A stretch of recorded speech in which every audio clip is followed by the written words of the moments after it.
Hi everyone, welcome back to another house here, and our featured property for today is a bungalow Asian contemporary home located in exclusive subdivision here in Angeles City. This is a special episode, and to know why, stay tuned and please don't forget to click like, subscribe, and hit the notification bell to get more updates on our videos. This is your host Anna, and we're Blueprint Properties Pampanga.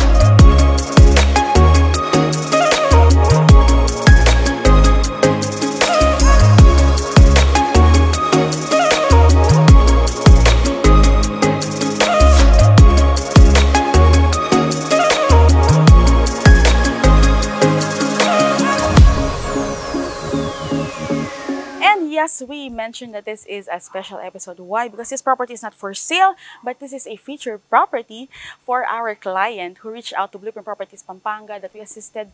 They're looking for a property, and they also had their tripping. So nakita nila yung mga properties na nakita nyo dito sa aming channel, but they have their own preference. They have their preference, kaya they opted to have a house construction. They live in the US now. Their property is done in approximately around 6 to 7 months. So, shout out po kina Sir Louie at Ma'am Jerlyn Baello. Thank you so much for your trust, and ang ganda ng bahay. So, you can see sa facade natin, we have a simple landscaping. Meron tayong mga wall lamps, and ang ating fence, meron siyang accent, ang frosted glass natin. There. Tapos meron siyang black na metal railing.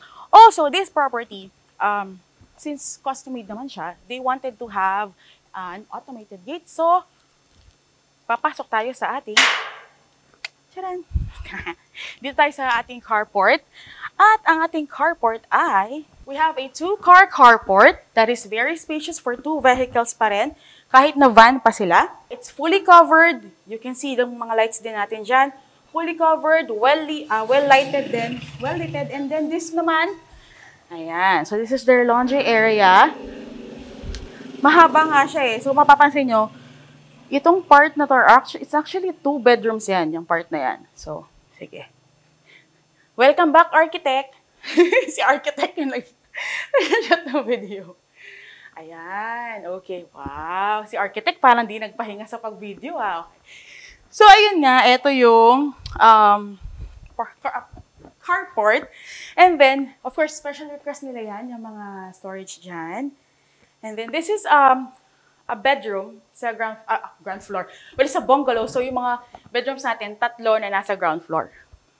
This is an access, a door, an access door. Woo! Nabubulol po tayo. An access door na mas ma-appreciate niyo yung kung manggagaling kayo sa loob. So, we'll show this na lang sa inyo later. Alright.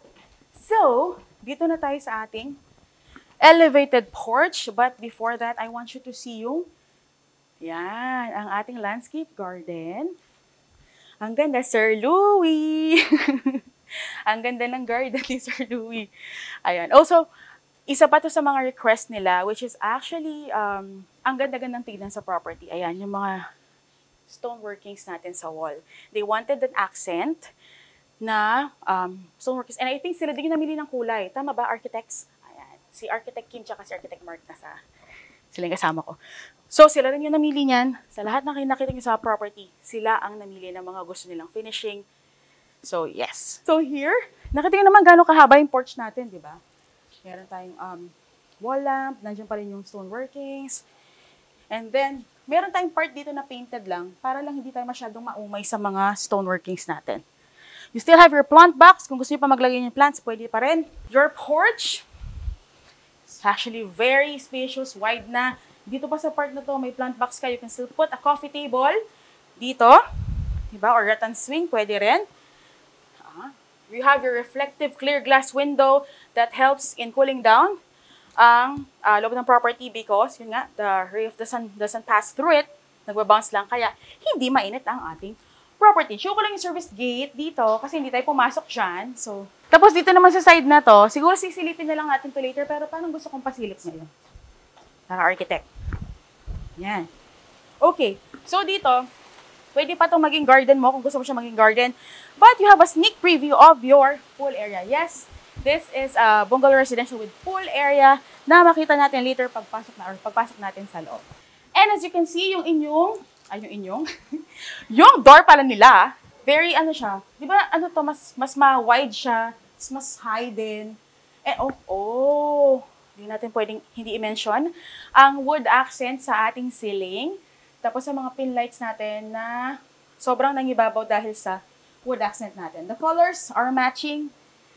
Very elegant, very cozy, at very clean tignan, very bright. This property is semi-furnished, so expect a few furniture sa ating house.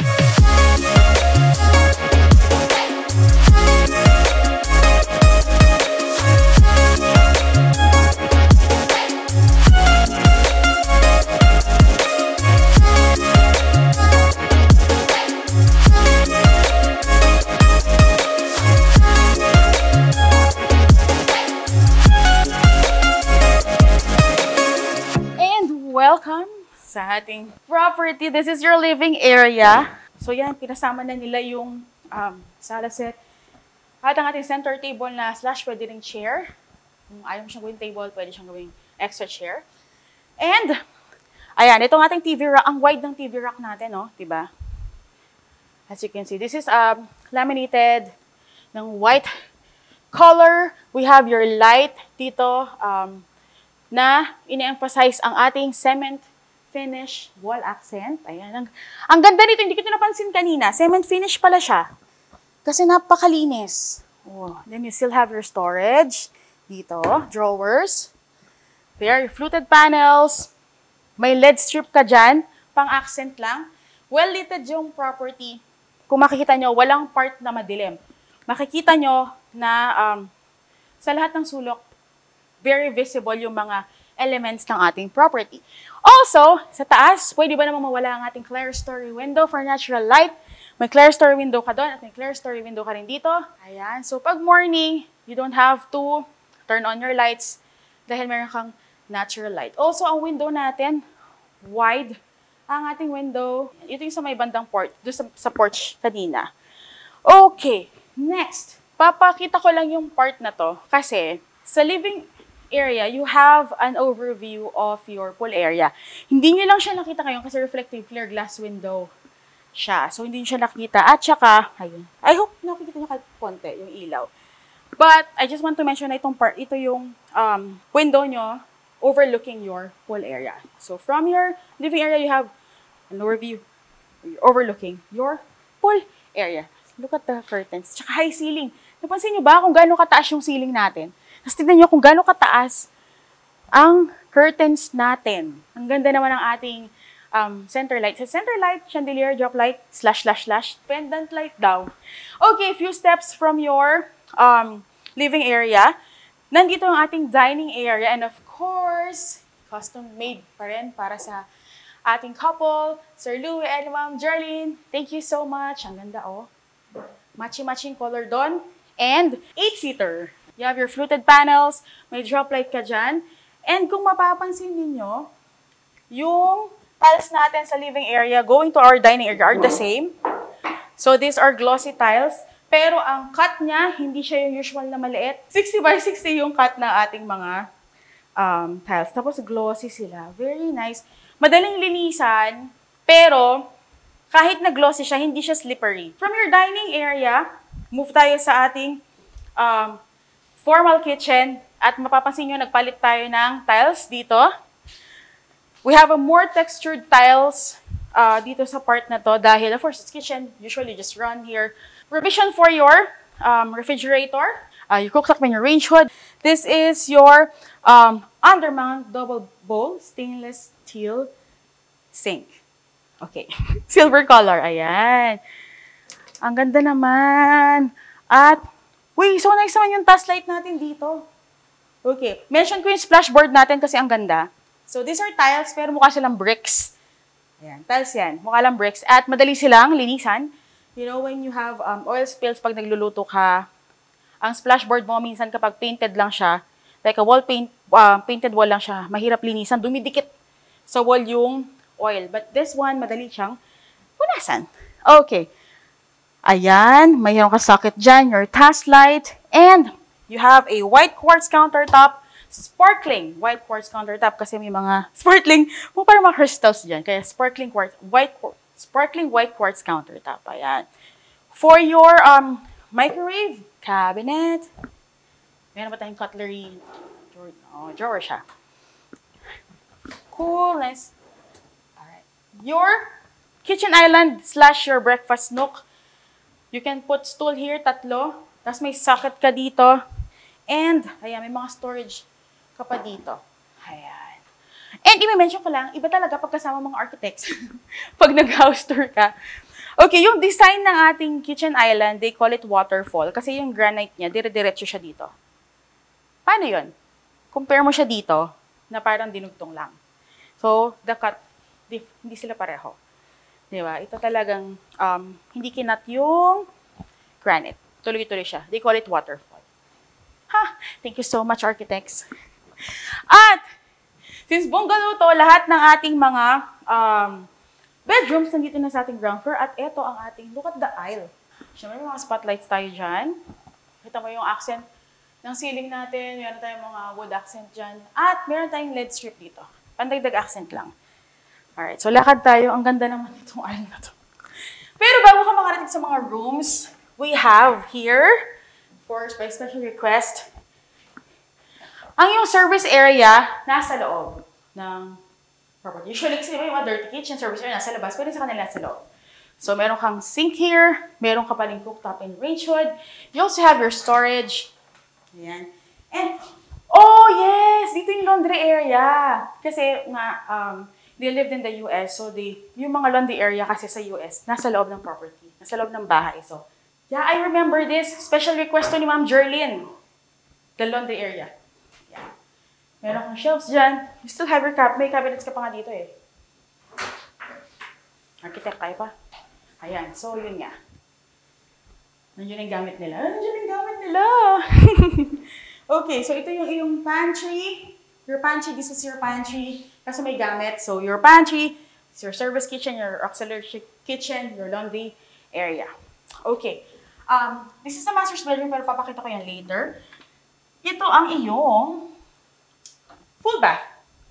Your full bath is very spacious. You have your, wow, vanity cabinet / medicine cabinet. Undermount ang sink natin. Meron tayong same, no? Sparkling white quartz countertop. Pink puti pala talaga si na ma'am. Diba? Tapos yung mga dark stones, yun yung mga accent. Ayan. Spacious yung part na to kasi meron ka pang pwedeng ilagay dito. You have your tissue holder, but you can still put your trash can. Enclose ang iyong shower area. So, sliding door tayo. Very spacious.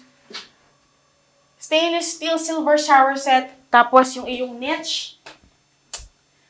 Ang spacious ng niche, kasi iba sobrang kipot. Sobrang narrow nung dito nila.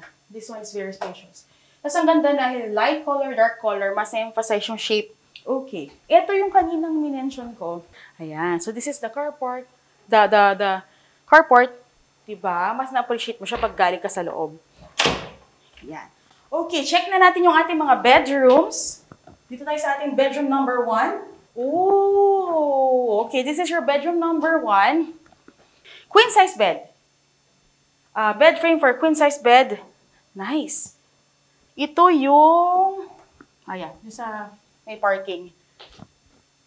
Ang ganda naman ng center light natin. Spacious pa dito, queen size. Kung ayaw nyo lang mas malaking bed, pwede naman. Your built-in cabinets, your drawers. So this is bedroom 1. And next to your bedroom 1, this is bedroom number 2. So that one is light colored. This one has a darker brown.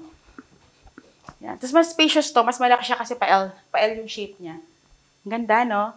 Queen size bed will fit.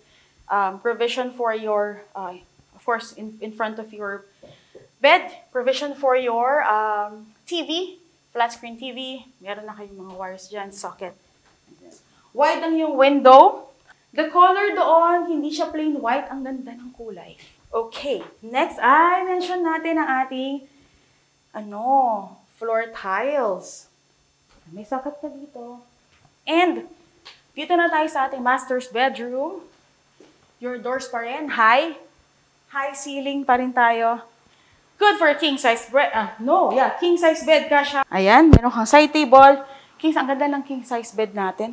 Your CCTV area nandito rin. Mounted na siya sa wall, so you don't need tables, nandyan na po lahat. Okay na mga wirings natin, kita na dyan. At ito yung ating TV rack. You can mount your TV or kung gusto mo nakapatong, pwede rin. May shelves ka dyan. At, are those COB lights? Yes, those are COB lights for accent. May pin light ka, yung your center light. And, kung hindi nyo napansin kanina, nung pumasok tayo, pagpasok mo kasi, tinutumbok niya yung walk-in closet. At sa ceiling, nakita yung cove light. Dito siya medyo na-highlight. Yan. So, pagpasok mo, ito yung bubungad sa'yo. Ang paborito ko. Yes! Makikita na si architect. Yan. This is your walk-in closet na kung mapapansin mo, all throughout the cabinet. Talagang, it's full body mirror. You have your drawers here.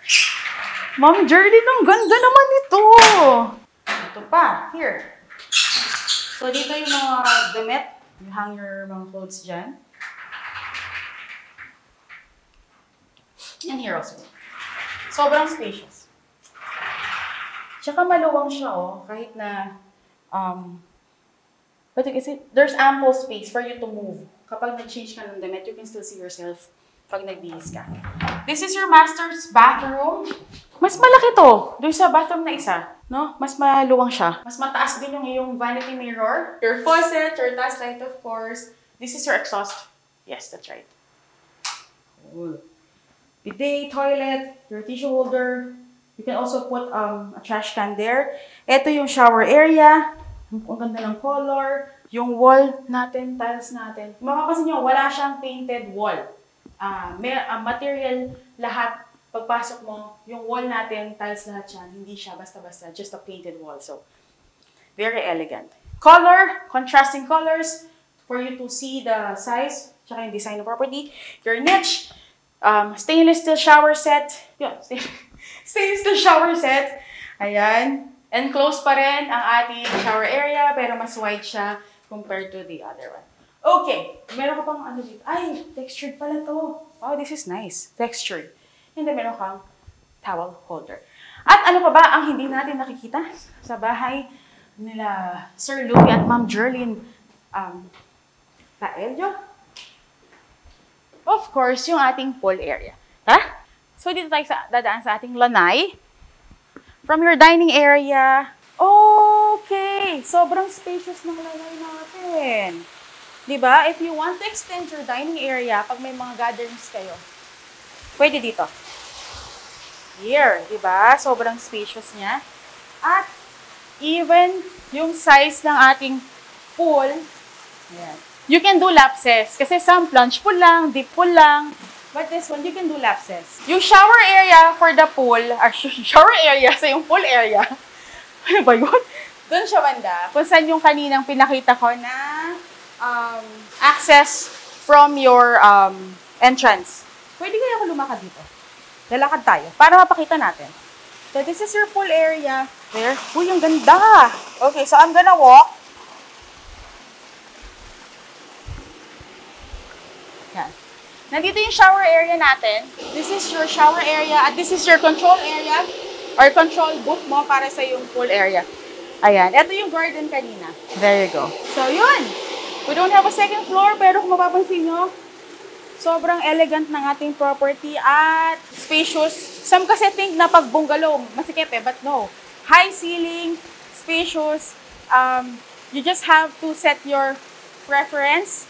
Yung mga gusto mo during your during our interview, you know, when you want to have your construction. Pero bago yon, punta na muna tayo sa ating living area para sa ating recap. Let's go! Dito tayo sa ating kitchen. Again, this is a bungalow, Asian contemporary home located in a system subdivision. This is our featured property that is for our clients, Sir Louie and Ma'am Jerlyn Paelio. Thank you so much po for your trust. You know, all throughout the construction, nasa US po sila. And they just came back a few days ago and ayun, they were very happy sa kanilang bahay. At dito ako sa kitchen kasi si Sir Louie, he is doing cooking vlogs. So if you wanna follow him, ayan, ito po ang kanyang channel. You can follow him sa kanyang channel. Alright, so Guys, we do sell built properties, but we can also cater construction. And what's nice about construction is that yung mga preference mo sa property, you can, there's an agreement, yung contract, so masasabi mo lahat ng gusto mo sa property. That's why most of our clients are actually opting to construction. So if you're interested, please do not hesitate to contact us. You can reach us sa aming Facebook page, Blueprint Properties Pampanga, our Instagram account, Blueprint Properties Pampanga. Please also follow us on TikTok, BEP Pampanga, and you can also follow me on TikTok for some teasers. That's Anna Lalu. At of course, kung hindi ka pa naka-follow sa aming channel, this is Blueprint Properties Pampanga dito sa YouTube. Please do so. Kindly click like, subscribe, and hit the notification bell to get more updates on our videos. This is your host, Anna, and we're Blueprint Properties Pampanga, where your house speaks. Let's go!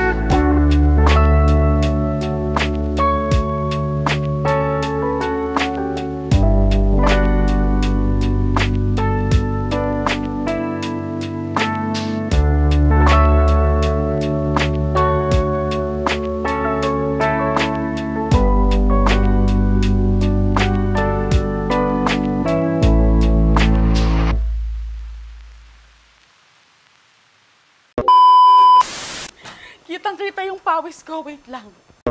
I think pwede to convertible to chair. Pero mali ako. Hindi siya convertible. So, we would like to show you. Ay, naku! Last na lang yun. Mali. This episode is special. Pag mong buburahin yan, pang bloopers yan.